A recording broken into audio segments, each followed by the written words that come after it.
માણસ માત્ર ને આ જીવનની માલિકા કંઈક પામી અને કંઈક ગુમાવવું છે, અને કંઈક ગુમાવી અને કંઈક મેળવવું છે.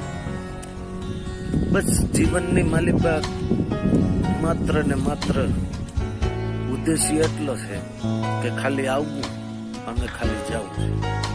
આ સિવાયનું કઈ દેખાતું નથી, કઈ.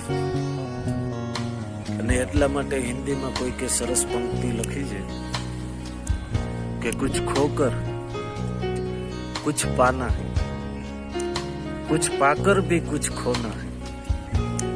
जिंदगी का मतलब तो सिर्फ आना और जाना ही है. जय हो.